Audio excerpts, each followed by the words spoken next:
Hello everyone, and welcome to Soft Stories.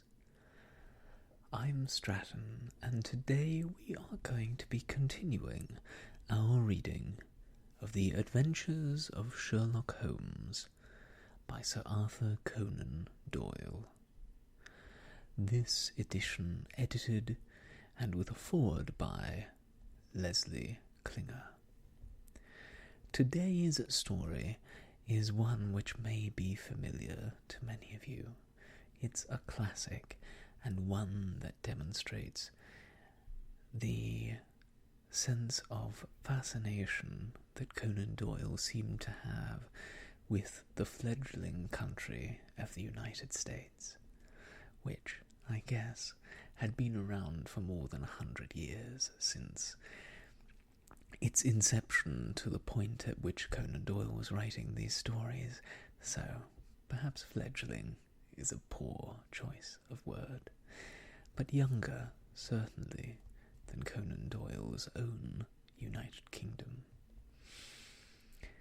The Adventure of the Noble Bachelor is fascinating. It's a good mystery with an interesting conclusion and a wonderful red herring, a classic among the canon of Holmes and Watson.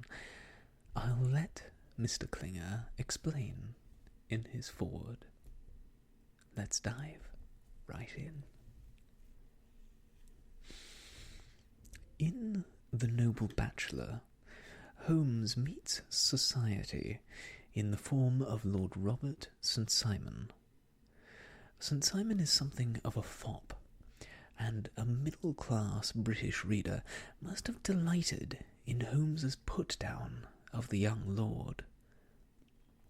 English women complained of an American invasion of young, rich women in search of husbands from among the poorer members of England's upper crust.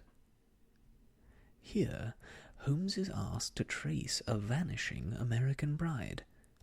Correctly reading the signs, he finds her and another man. Although some scholars insist that the beautiful heroine was a criminal, Holmes is forgiving, but his diplomacy fails when he tries to bring together the old and new worlds over breakfast. Holmes's cheery, democratic attitude and his expression of faith in the future of the English-speaking peoples was copied in the utterly non-canonical Sherlock Holmes films of Universal Pictures, starring Basil Rathbone and Nigel Bruce. Let's dive in to the adventure of the Noble Bachelor. The Lord St. Simon marriage, and its curious termination, have long ceased to be a subject of interest in those exalted circles in which the unfortunate bridegroom moves. Fresh scandals have eclipsed it, and their more piquant details have drawn the gossips away from this 4-year-old drama. As I have reason to believe, however, that the full facts have never been revealed to the general public, and as my friend Sherlock Holmes had a considerable share in the clearing of the matter, I feel that no memoir of him would be complete without some little sketch of this remarkable episode. It was a few weeks before my own marriage, during the days when I was still sharing rooms with Holmes in Baker Street, that he came home from an afternoon stroll to find a letter on the table waiting for him. I had remained indoors all day, for the weather had taken a sudden turn to rain, with high autumnal winds, and the Jezail bullet which I had brought back in one of my limbs as a relic of my Afghan campaign throbbed with dull persistence. With my body in one easy-chair and my legs upon another, I had surrounded myself with a cloud of newspapers, until, at last, saturated with the news of the day, I tossed them all aside, and lay, listless, watching the huge crest and monogram upon the envelope upon the table, and wondering lazily who my friend's noble correspondent could be. "Here's a very fashionable epistle," I remarked as he entered. "Your morning letters, if I remember right, were from a fishmonger and a tide-waiter." "Yes, my correspondence has certainly the charm of variety," he answered, smiling. "And the humbler are usually the more interesting. This looked like one of those unwelcome social summonses which call upon a man either to be bored or to lie." He broke the seal and glanced over the contents. "Ah, come, it may prove to be something of interest after all." "Not social, then?" "No, distinctly professional." "And from a noble client?" "One of the highest in England." "My dear fellow, I congratulate you. I assure you, Watson, without affectation, that the status of my client is a matter of less moment to me than the interest of his case. It is just possible, however, that also may not be wanting in this new investigation. You have been reading the papers diligently of late, have you not?" "It looks like it," said I ruefully, pointing to a huge bundle in the corner. "I have had nothing else to do." It's fortunate, for you will perhaps be able to post me up. I read nothing except the criminal news and the agony column. The latter is always constructive." "But if you have followed recent events so closely, you must have read about Lord St. Simon and his wedding." "Oh, yes, with the deepest interest." "That is well. The letter which I hold in my hand is from Lord St. Simon. I'll read it to you. And in return, you must turn over these papers, and let me have whatever bears upon the matter. This is what he says. My dear Mr. Sherlock Holmes, Lord Backwater tells me that I may place implicit reliance upon your judgment and discretion. I have determined, therefore, to call upon you, and to consult you in reference to the very painful event which has occurred in connection with my wedding.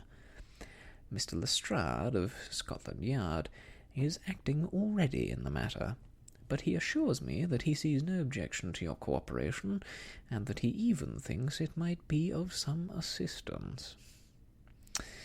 I will call at 4 o'clock in the afternoon, and should you have any other engagement at that time, I hope that you will postpone it, as this matter is of paramount importance. Yours faithfully, Robert St. Simon. It's dated from Grosvenor Mansions, written with a quill pen, and the noble lord has had the misfortune to get a smear of ink upon the outer side of his right little finger," remarked Holmes, as he folded up the epistle. "He says 4 o'clock. It's 3 now. He'll be here in an hour. Then I have time, with your assistance, to get clear upon the subject. Turn over those papers, and arrange the extracts in their order of time, while I take a glance as to who our client is." He picked a red-covered volume from a line of books of reference beside the mantelpiece. "Here he is," said he, sitting down and flattening it out upon his knee. "Lord Robert Walsingham de Vere St. Simon, Duke, second son of the Duke of Balmoral. Arms, azure, 3 caltrops in chief over a fess sable, born in 1846. He's 41 years of age, which is mature for marriage. Was Under-Secretary for the Colonies in a late administration. The Duke, his father, was at one time Secretary for Foreign Affairs. They inherit Plantagenet blood by direct descent, and Tudor on the distaff side. Well, there's nothing very instructive in all this. I think that I must turn to you, Watson, for something more solid.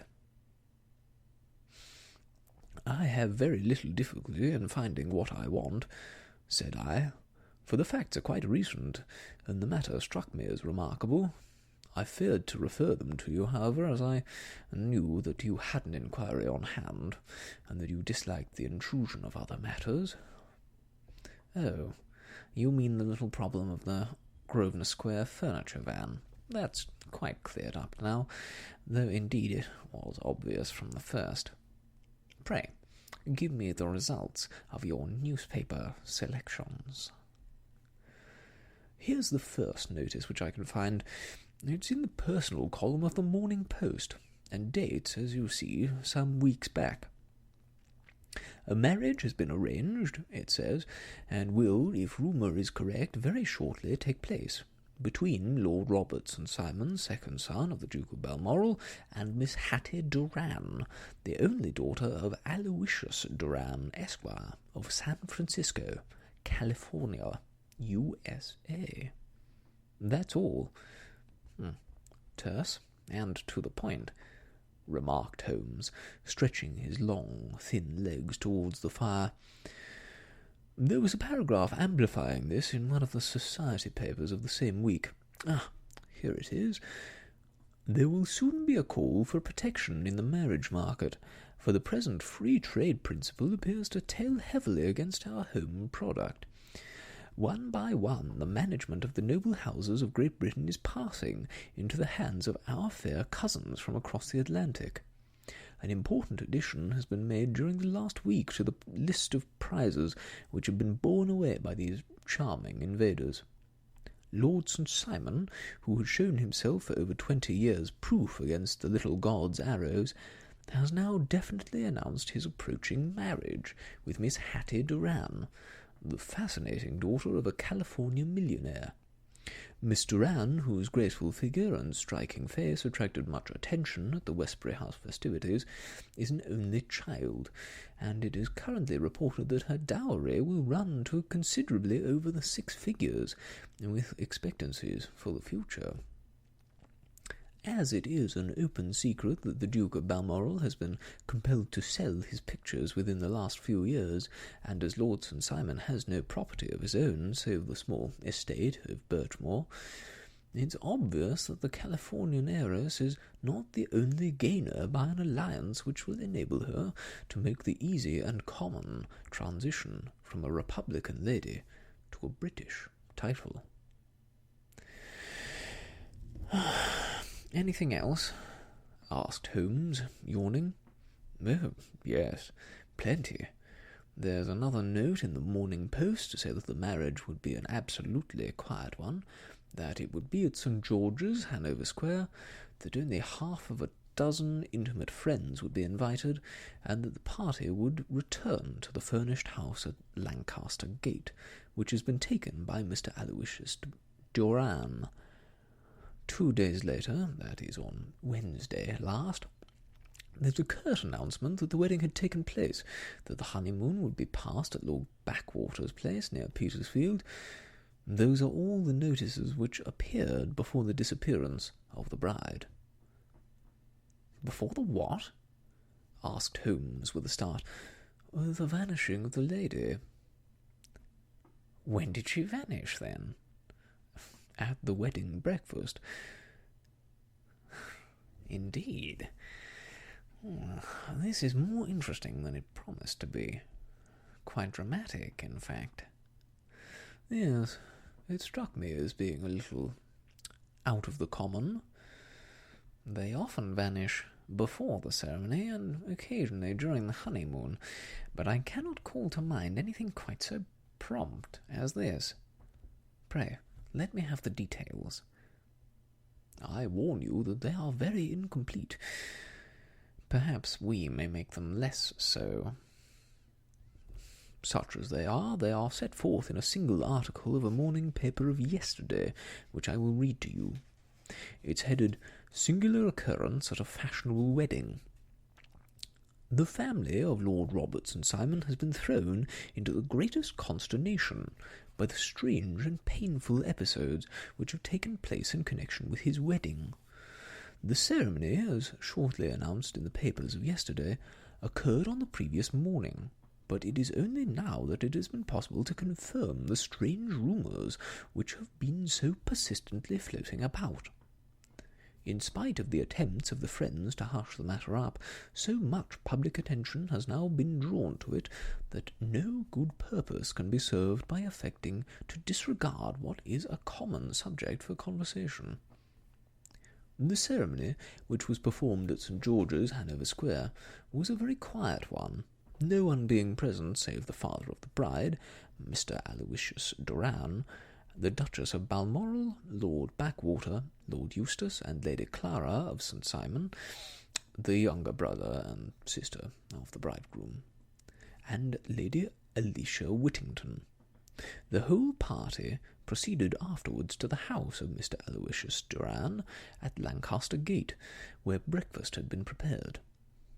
It appears that some little trouble was caused by a woman whose name has not been ascertained, who endeavoured to force her way into the house after the bridal party, alleging that she had some claim upon Lord St. Simon. It was only after a painful and prolonged scene that she was ejected by the butler and the footman. The bride, who had fortunately entered the house before this unpleasant interruption, had sat down to breakfast with the rest, when she complained of a sudden indisposition and retired to her room. Her prolonged absence having caused some comment, her father followed her, but learned from her maid that she had only come up to her chamber for an instant, caught up an ulster and bonnet, and hurried down the passage. One of the footmen declared that he had seen a lady leave the house thus apparelled, but had refused to credit that it was his mistress, believing her to be with the company.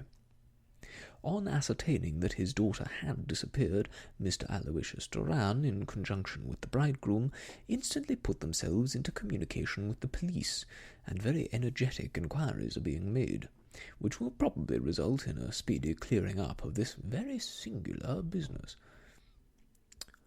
Up to a late hour last night, however, nothing had transpired as to the whereabouts of the missing lady. There are rumours of foul play in the matter, and it is said that the police have caused the arrest of the woman who had caused the original disturbance, in the belief that, from jealousy or some other motive, she may have been concerned in the strange disappearance of the bride. And that's all. Only one little item in another of the morning papers, but it is a suggestive one. And it is that Miss Flora Miller, the lady who had caused the disturbance, has actually been arrested. It appears that she was formerly a danseuse at the Allegro, and that she has known the bridegroom for some years. There are no further particulars, and the whole case is in your hands now, so far as it has been set forth in the public press. And an exceedingly interesting case it appears to be. I would not have missed it for worlds.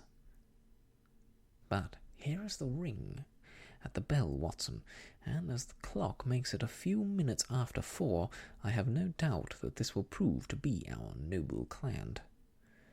Do not dream of going, Watson, for I very much prefer having a witness, as if only as a check to my own memory. Lord Rupert St. Simon, announced our page-boy, throwing open the door. A gentleman entered with a pleasant, cultured face, high-nosed and pale, with something perhaps of petulance about the mouth, and with the steady, well-opened eye of a man whose pleasant lot it had ever been to command and to be obeyed. His manner was brisk, and yet his general appearance gave an undue impression of age, for he had a slight forward stoop, and a little bend of the knees as he walked. His hair, too, as he swept off his very curly-brimmed hat, was grizzled round the edges and thin upon the top.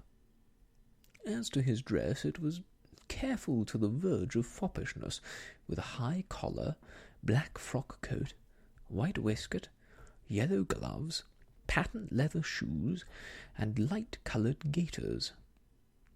He advanced slowly into the room, turning his head from left to right, and swinging in his right hand the cord which held his golden eyeglasses. "Good day, Lord St. Simon," said Holmes, rising and bowing. "Pray, take the basket chair. This is my friend and colleague, Dr. Watson. Draw up a little to the fire, and we will talk this matter over." "A most painful matter to me, as you can most readily imagine, Mr. Holmes. I have been cut to the quick. I understand that you have already managed several delicate cases of this sort, though I presume that they were hardly from the same class of society." "No, I am descending." "I beg your pardon?" "My last client of the sort was a king." "Oh, really? I had no idea." "And which king?" The King of Scandinavia." "What? Had he lost his wife?" "You can understand," said Holmes suavely, "that I extend to the affairs of my other clients the same secrecy which I promise to you in yours." "Oh, of course. Very right, very right. I am sure I beg your pardon. As to my own case, I am ready to give you any information which may assist you in forming an opinion." "Thank you. I have already learned all that is in the public prints, nothing more. I presume that I may take it as correct. This article, for example, as to the disappearance of the bride." Lord St. Simon glanced over it. "Yes, it is correct, as far as it goes."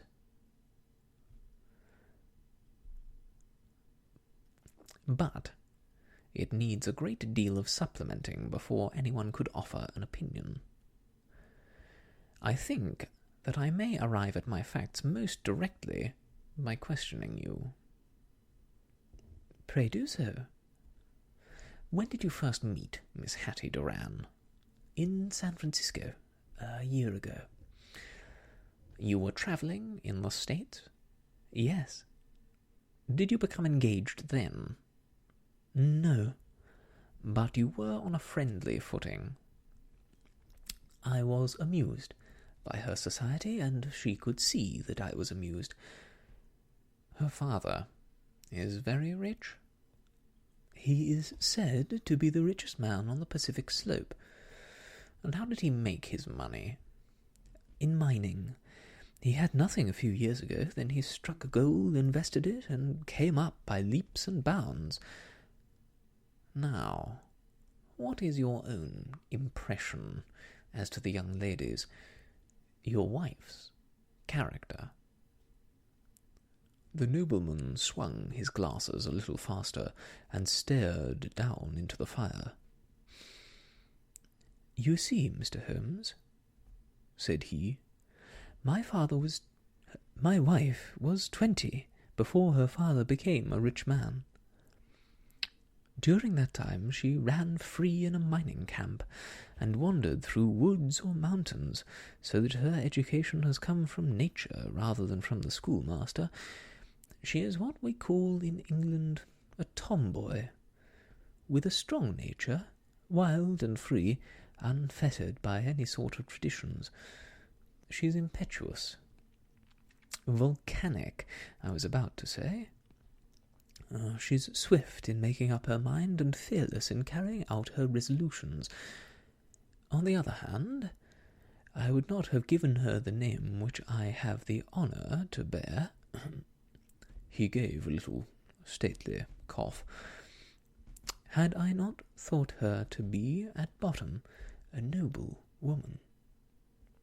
I believe that she is capable of heroic self-sacrifice, and that anything dishonourable would be repugnant to her. Have you her photograph? I brought this with me." He opened a locket and showed us the full face of a very lovely woman. It was not a photograph, but an ivory miniature, and the artist had brought out the full effect of the lustrous black hair and the large dark eyes and the exquisite mouth. Holmes gazed long and earnestly at it. Then he closed the locket and handed it back to Lord St. Simon. "The young lady came to London, then, and you renewed your acquaintance?" "Yes, her father brought her over for this last London season. I met her several times, became engaged to her, and have now married her." She brought, I understand, a considerable dowry." "A fair dowry. Not more than is usual in my family." "And this, of course, remains to you, since the marriage is fait accompli." "I really have made no inquiries upon the subject." "Very naturally not. Did you see Miss Doran on the day before the wedding?" "Yes." "Was she in good spirits?" "Never better. She kept asking of what we should do in our future lives." "Indeed, that is very interesting. And on the morning of the wedding?" "She was as bright as possible, at least until after the ceremony." And did you observe any change in her then?" "Well, to tell the truth, I saw the first signs that I had ever seen that her temper was just a little sharp. The incident, however, was too trivial to relate, and can have no possible bearing upon the case." "Pray, let us have it, for all that." "Oh, it's childish. She dropped her bouquet as we went towards the vestry. She was passing the front pew at the time, and it fell over into the pew. There was a moment's delay, but the gentleman in the pew handed it up to her again, and did not appear to be the worse for the fall. Yet, when I spoke to her of the matter, she answered me abruptly, and in the carriage, on our way home, she seemed absurdly agitated over this trifling cause." "Indeed. You say that there was a gentleman in the pew. Some of the general public were present, then?" "Oh, yes. It's impossible to exclude them when the church is open." "This gentleman was not one of your wife's friends?" No. I call him a gentleman by courtesy, but he was quite a common-looking person. I hardly noticed his appearance. I really think that we are wandering rather far from the point." Lady St. Simon, then, returned from the wedding in a less cheerful frame of mind than she had gone to it. What did she do on re-entering her father's house? "I saw her in conversation with her maid." "And who is her maid?" Alice is her name. She is American, and came from California with her." "A confidential servant?" "A little too much so. It seemed to me that her mistress allowed her to take great liberties. Still, of course, in America they look upon these things in a different way." "How long did she speak to Alice?" "Oh, a few minutes. I had something else to think of." "You did not overhear what they said?" "Lady St. Simon said something about jumping a claim. She was accustomed to use slang of the kind. I have no idea what she meant." "American slang is very expressive sometimes. And what did your wife do when she finished speaking to her maid?" "She walked into the breakfast room." "On your arm?" No, alone. She was very independent in little matters like that. Then After we had sat down for 10 minutes or so, she rose hurriedly, muttered some words of apology, and left the room. She never came back. But this maid, Alice, as I understand, deposes that she went to her room, covered her bride's dress with a long ulster, put on a bonnet, and went out. Quite so. And she was afterwards seen walking into Hyde Park in company with Flora Miller, a woman who is now in custody, and who had made some disturbance at Mr. Durand's house that morning. Ah, yes. I should like a few particulars as to this young lady and your relations to her. Lord St. Simon shrugged his shoulders and raised his eyebrows. We have been on a friendly footing for some years. I may say on a very friendly footing. She used to be at the Allegro. I have not treated her ungenerously, and she has no just cause of complaint against me, but you know what women are, Mr. Holmes. Flora was a very dear little thing, but exceedingly hot-headed and devotedly attached to me. She wrote me dreadful letters when she heard that I was to be married, and to tell the truth, the reason why I had the marriage celebrated so quietly was that I feared lest there might be a scandal in the church. She came to Mr. Durand's door just after we returned, and she endeavoured to push her way in, uttering very abusive expressions towards my wife, and even threatening her.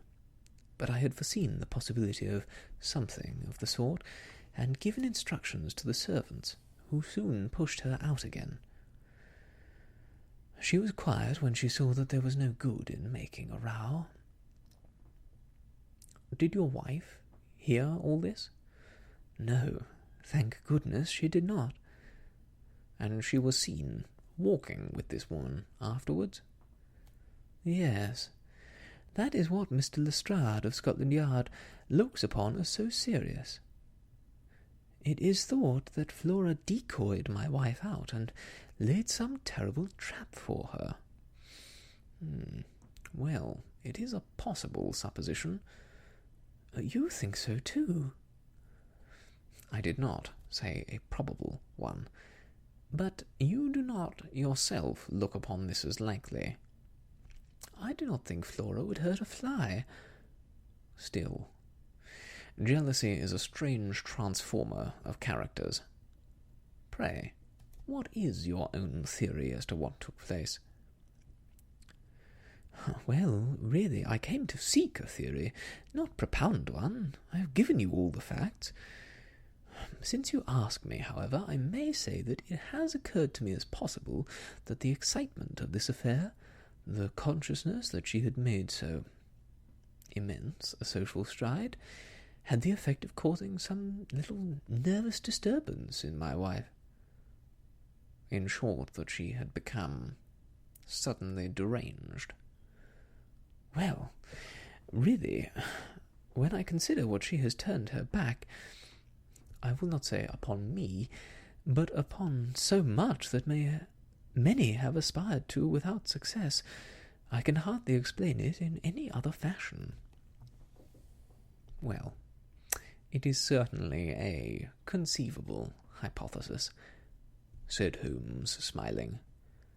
And now, Lord St. Simon, I think that we have nearly all my data. May I ask whether you were seated at the breakfast table so that you could see out of the window? We could see the other side of the road and the park. Quite so. Then I do not think that I need detain you longer. I shall communicate with you. Should you be fortunate enough to solve this problem, said our client, rising. I have solved it. Eh? What was that? I say that I have solved it. Where, then, is my wife? That is a detail which I shall speedily supply. Lord St. Simon shook his head. "I am afraid that it will take wiser heads than yours or mine," he remarked, and bowing in a stately, old-fashioned manner, he departed. It is very good of Lord St. Simon to honour my head by putting it on a level with his own, said Sherlock Holmes, laughing.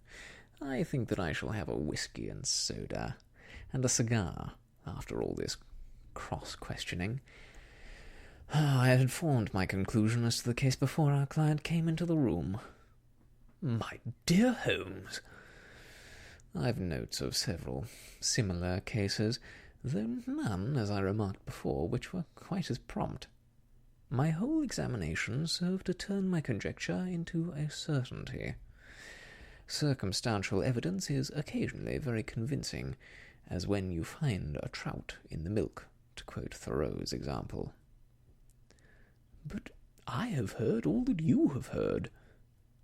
"Without, however, the knowledge of pre-existing cases which serves me so well. There was a parallel instance in Aberdeen some years back, and something on very much the same lines at Munich the year after the Franco-Prussian War. It's one of these cases. But hello, here's Lestrade. Good afternoon, Lestrade. You'll find an extra tumbler upon the sideboard, and there are cigars in the box." The official detective was attired in a pea-jacket and cravat, which gave him a decidedly nautical appearance, and he carried a black canvas bag in his hand. With a short greeting he seated himself and lit the cigar which had been offered to him. "What's up, then?" asked Holmes with a twinkle in his eye. "You look dissatisfied." "And I feel dissatisfied. It is this infernal St. Simon marriage case. I can make neither head nor tail of the business." "Really? You surprise me." "Who ever heard of such a mixed affair? Every clue seems to slip through my fingers. I've been at work upon it all day."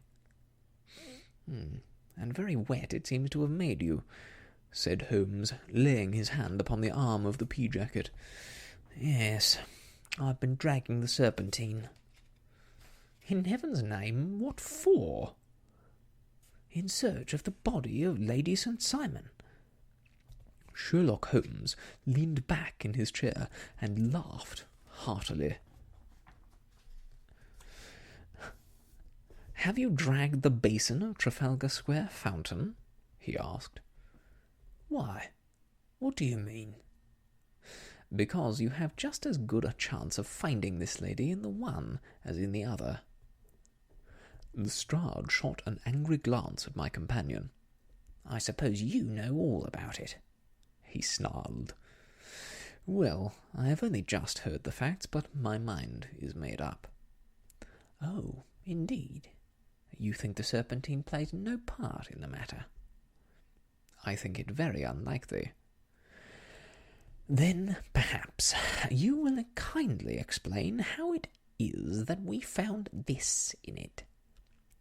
He opened his bag as he spoke, and tumbled onto the floor. A wedding dress of watered silk, a pair of white satin shoes, and a bride's wreath and veil, all discoloured and soaked in water. "There," said he, putting a new wedding ring upon the top of the table. "There's a little nut for you to crack, Master Holmes." "Oh, indeed," said my friend, blowing blue rings into the air. "You dragged them from the Serpentine?" "No. They were found, floating near the margin, by a park keeper. They've been identified as her clothes, and it seemed to me that if the clothes were there, the body would not be far off." "By the same brilliant reasoning, every man's body is to be found in the neighbourhood of his wardrobe. And pray, what did you hope to arrive at through this?" "At some evidence implicating Flora Miller in the disappearance.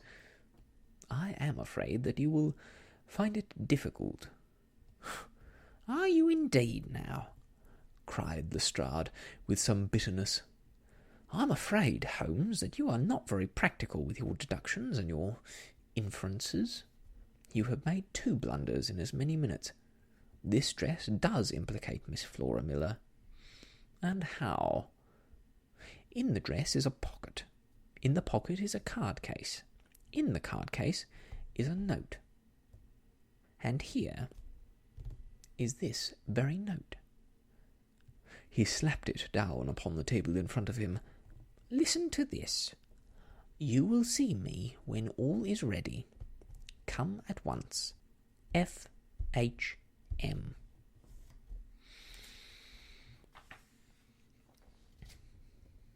Now, my theory all along has been that Lady St. Simon was decoyed away by Flora Miller, and that she, with confederates no doubt, was responsible for her disappearance. Here, signed with her initials, is the very note which was no doubt quietly slipped into her hand at the door, and which lured her within their reach." "Very good, Lestrade," said Holmes, laughing. "You really did it very finely indeed. Let me see it." He took up the paper in a listless way, but his attention instantly became riveted, and he gave a little cry of satisfaction. "This is indeed important," said he. "Huh! You find it so?" "Extremely so. I congratulate you warmly." Lestrade rose in his triumph, and bent his head to look. "Why," he shrieked, "you're looking at the wrong side." "On the contrary, it is the right side." "The right side? You're mad. Here's the note written in pencil over here." "And over here is what appears to be the fragment of a hotel bill, which interests me deeply." "There's nothing in it. I looked at it before," said Lestrade.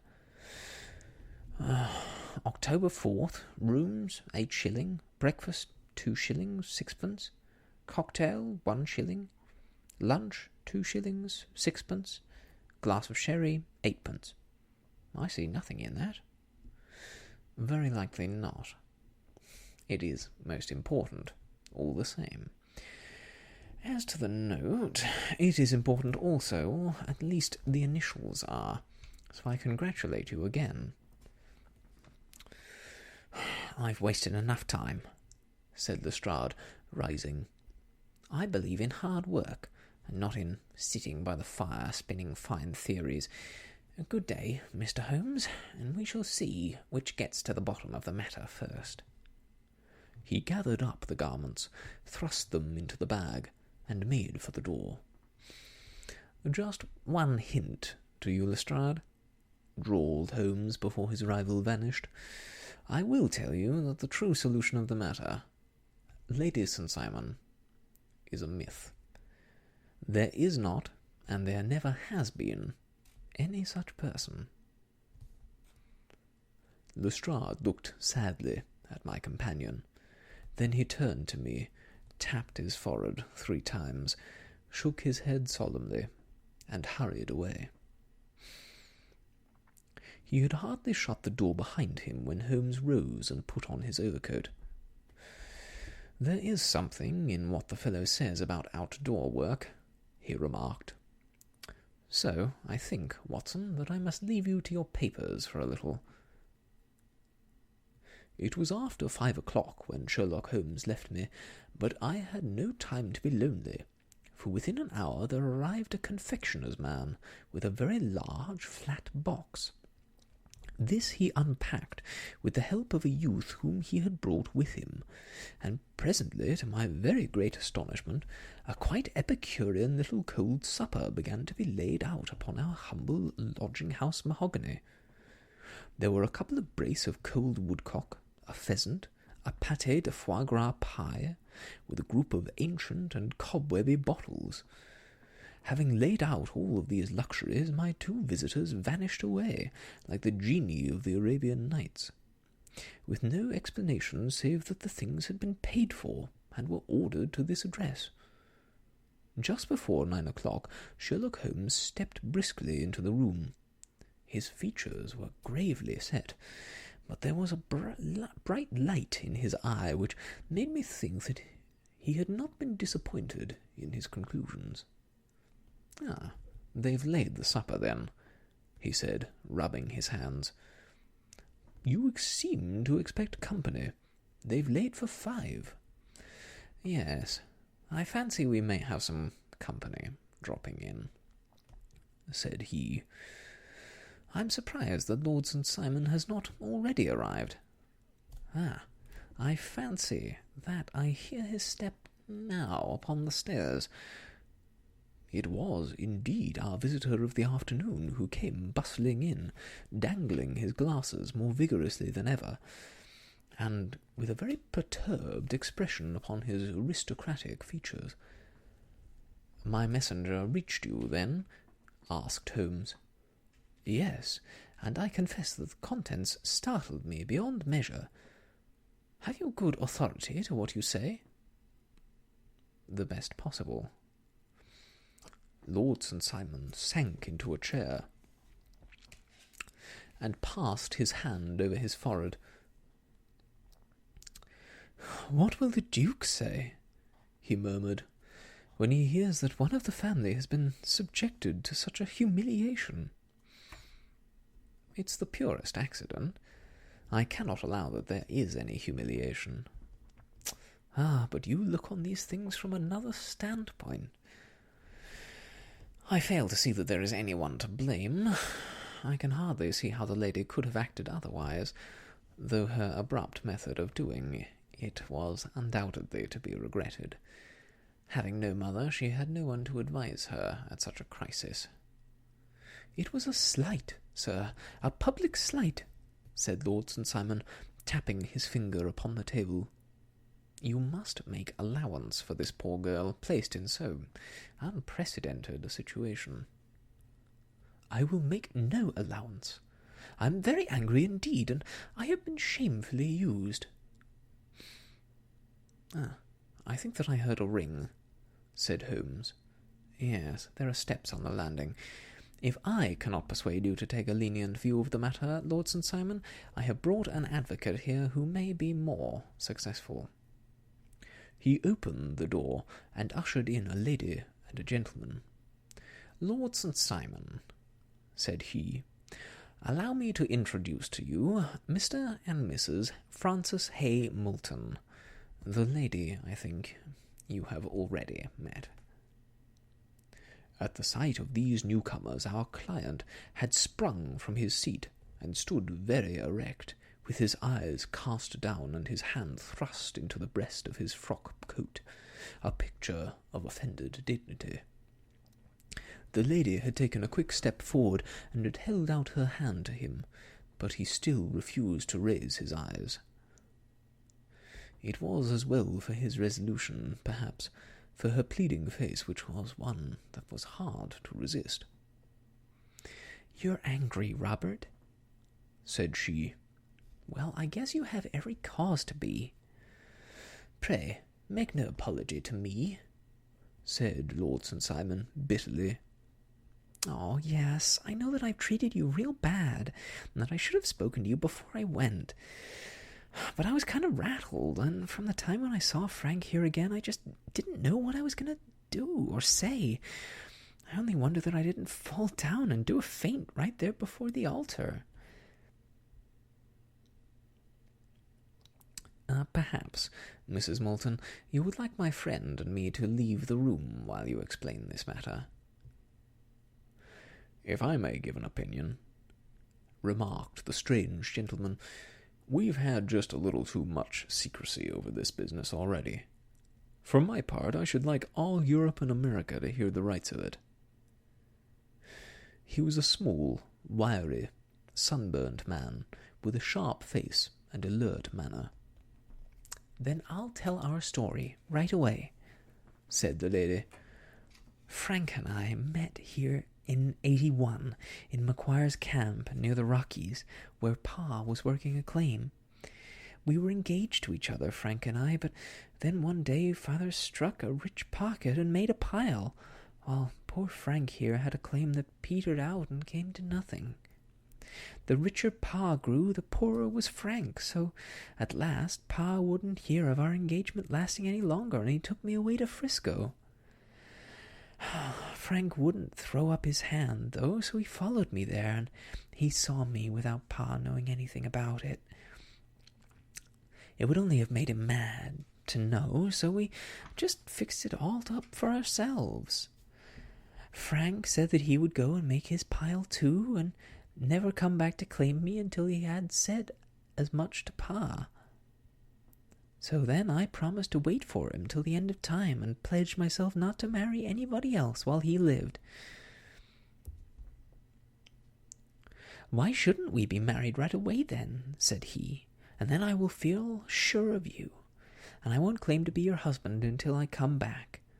Well, we talked it over, and he had fixed it all up so nicely, with a clergyman all ready and waiting, that we just did it right there.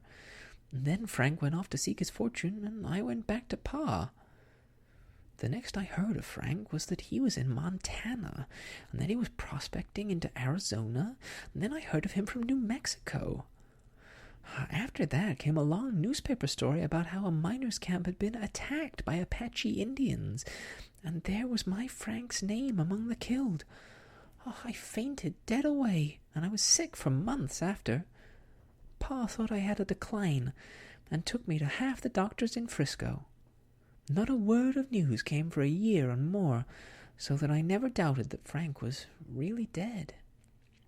Then Lord St. Simon came to Frisco, and we came to London, and a marriage was arranged, and Pa was very pleased. But I felt all the time that no man on this earth would ever take the place in my heart that had been given to my poor Frank. Still, if I'd married Lord St. Simon, of course I'd have done my duty by him. We can't command our love, but we can our actions. I went to the altar with him with the intention that I would make him just as good a wife as it was in me to be. But you may imagine what I felt when, just as I came to the altar rails, I glanced back and saw Frank standing, looking at me out of the first pew. I thought it was his ghost at first, but when I looked again, he was still there, with a kind of question in his eyes, as if to ask me whether I were glad or sorry to see him. I wonder I didn't drop. I know that everything was turning round, and the words of the clergyman were just like the buzz of a bee in my ear. I didn't know what to do. Should I stop the service and make a scene in the church? I glanced at him again, and he seemed to know what I was thinking, for he raised his finger to his lips to tell me to be still. Then I saw him scribble on a piece of paper, and I knew that he was writing me a note. As I passed his pew on the way out, I dropped my bouquet over to him, and he slipped the note into my hand when he returned me the flowers. It was only a line asking me to join him when he made the sign for me to do so.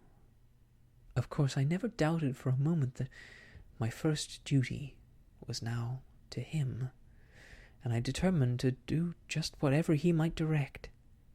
When I got back, I told my maid, who had known him in California and had always been his friend. I ordered her to say nothing, but to get a few things packed and my ulster ready. I know I ought to have spoken to Lord St. Simon, but it was dreadful hard before his mother and all those great people. I just made up my mind to run away and explain afterwards. I hadn't been at the table 10 minutes before I saw Frank out of the window at the other side of the road. He beckoned to me and then began walking into the park. I slipped out, put on my things, and followed him. Some woman came talking something or other about Lord St. Simon to me. It seemed to me, from the little I heard, as if he had a secret of his own before marriage also, but I managed to get away from her, and soon overtook Frank. We got into a cab together, and away we drove to some lodgings he had taken in Gordon Square. And that was my true wedding, after all those years of waiting. Frank had been a prisoner among the Apaches, had escaped, came on to Frisco, found that I had given him up for dead, and had gone to England, followed me there, and had come upon me at last on the very morning of my second wedding. "I saw it in a paper," explained the American. "It gave the name and the church, but not where the lady lived." Then we had a talk as to what we should do, and Frank was all for openness, but I was so ashamed of it all that I felt as if I should like to vanish away and never see any of them again. Just sending a line to Pa, perhaps, to show him that I was alive. Oh, it was awful to me to think of all those lords and ladies sitting around that breakfast table and waiting for me to come back. So Frank took my wedding clothes and things and made a bundle of them so that I should not be traced, and dropped them away somewhere where no one could find them. It's likely that we should have gone to Paris tomorrow, only that this good gentleman, Mr. Holmes, came round to us this evening, though how he found us is more than I can think. And he showed us, very clearly and kindly, that I was wrong and Frank was right, and that we should put ourselves in the wrong if we were so secret. Then he offered to give us a chance of talking to Lord St. Simon alone, and so we came right away round to his rooms at once. Now, Robert, you've heard it all, and I am so very sorry if I have given you pain, and I hope that you do not think very meanly of me." Lord St. Simon had by no means relaxed his rigid attitude, but had listened with a frowning brow and a compressed lip to this long narrative. "Excuse me," he said, "but it is not my custom to discuss my most intimate personal affairs in this public manner." "Then you won't forgive me? You won't shake hands before I go?"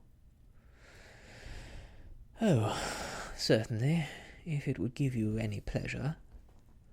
He put out his hand, and coldly grasped that which she extended to him. "I had hoped," suggested Holmes, "that you would have joined us in a friendly supper." "I think that there you ask too much," responded his lordship. "I may be forced to acquiesce in these recent developments, but I can hardly be expected to make merry over them. I think that, with your permission, I will now wish you all a very good night." He included us all in a sweeping bow, and stalked out of the room. "Then I trust that you, at least, will honour me with your company," said Sherlock Holmes. "It's always a joy to meet an American, Mr. Milton, for I am one of those who believe that the folly of a monarch and the blundering of a minister in far-gone years will not prevent our children from being some day citizens of the same world-wide country under a flag which shall be a quartering of the Union Jack with the stars and stripes." "The case has been an interesting one," remarked Holmes when our visitors had left us, "because it serves to show very clearly how simple the explanation may be of an affair which at first sight seems to be almost inexplicable. Nothing could be more natural than the strange sequence of events as narrated by this lady, and nothing stranger than the result when viewed, for instance, by Mr. Lestrade of Scotland Yard." "You were not yourself at fault at all, then?" "From the first, two facts were very obvious to me. The one, that the lady had been quite willing to undergo the wedding ceremony, and the other, that she had repented of it within a few minutes of returning home. Obviously, something had occurred during the morning, then, to cause her to change her mind. What could that something be? She could not have spoken to anyone when she was out, for she had been in the company of the bridegroom. Had she seen someone, then? If she had, it must be someone from America, because she had spent so short a time in this country that she could hardly have allowed anyone to acquire so deep an influence over her that the mere sight of him would induce her to change her plans so completely. You see, we have already arrived, by a process of exclusion, at the idea that she might have seen an American. Then who could this American be, and why should he possess so much influence over her? It might be a lover. It might be a husband. Her young womanhood had, I knew, been spent in rough scenes, and under very strange conditions. So far I had got before I ever heard Lord St. Simon's narrative.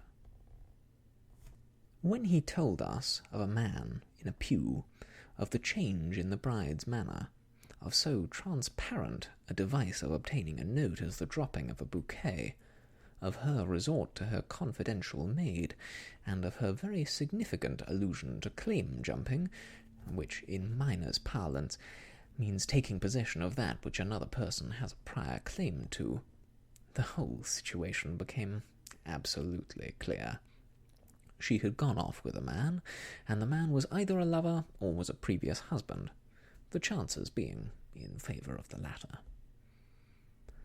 "And how in the world did you find them?" It might have been difficult, but friend Lestrade held information in his hands the value of which he did not himself know. The initials, of course, were of the highest importance, but more valuable still was it to know that within a week he had settled his bill at one of the most select London hotels. How did you deduce the select? By the select prices. 8 shillings for a bed and 8 pence for a glass of sherry pointed to one of the most expensive hotels. There are not many in London which charge at that rate. In the second one I visited, in Northumberland Avenue, I learned by an inspection of the book that Francis H. Moulton, an American gentleman, had left only the day before, and on looking over the entries against him, I came upon the very items which I had seen in the duplicate bill. His letters were to be forwarded to 226 Gordon Square. So thither I travelled, and being fortunate enough to find the loving couple at home, I ventured to give them some paternal advice, and to point out to them that it would be better, in every way, that they should make their position a little clearer, both to the general public and to Lord St. Simon in particular. I invited them to meet him here, and, as you see, I made him keep the appointment. But with no very good result, I remarked. His conduct was certainly not very gracious.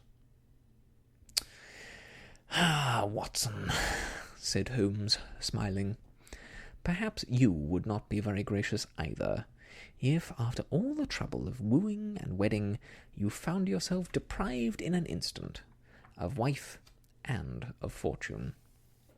I think that we may judge Lord St. Simon very mercifully, and thank our stars that we are never likely to find ourselves in the same position.